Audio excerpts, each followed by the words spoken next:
Good evening. Former Prime Minister Scott Morrison has resisted calls to resign over his secret appointment to 5 additional ministries during the pandemic. Mr Morrison today gave his first press conference since his election defeat, defending his legacy as Prime Minister and painting a picture of compounding crises to explain his decisions.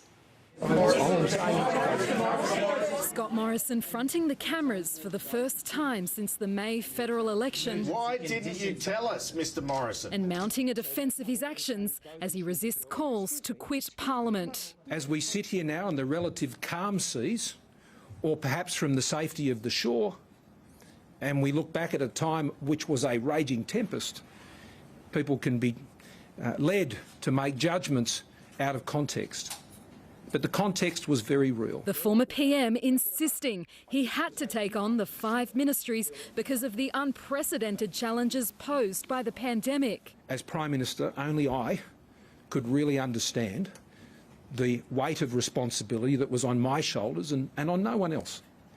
And as a result, I took the decisions that I thought I needed to take. As for not telling his ministers... The fact that ministers were unaware of these things is actually proof of my lack of interference or intervention in any of their activities. His successor listening on. How about an apology to the Australian people? The Australian people went to an election not knowing that any of this had occurred, not knowing that there was a shadow government operating in darkness without transparency, a clear misleading of the Parliament. Capitol Hill, the shroud of secrecy continued to clear. The Department of Prime Minister and Cabinet released the instruments by which Mr Morrison was sworn to each portfolio, all hand-signed by the Governor-General. And that's why it's not just Scott Morrison under scrutiny. Questions over the Governor-General's role in this saga and whether he should have disclosed the appointments are becoming difficult to ignore. I'm content at the moment to allow the processes the Prime Minister has put in place to run through to the next week. In the meantime, I'll do my job as I've done it in the past.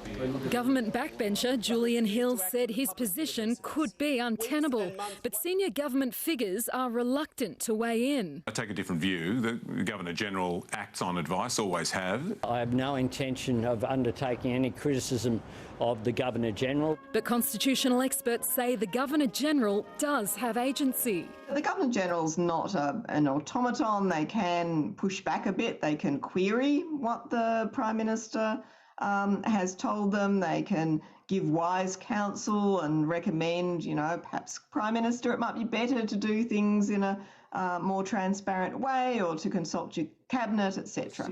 Whether those conversations did happen, only 2 people can answer. Did he ever question whether it should be public? Andrew, that is not something that any former Prime Minister would responsibly answer in divulging conversations with the Governor-General, and you can draw no conclusion from that.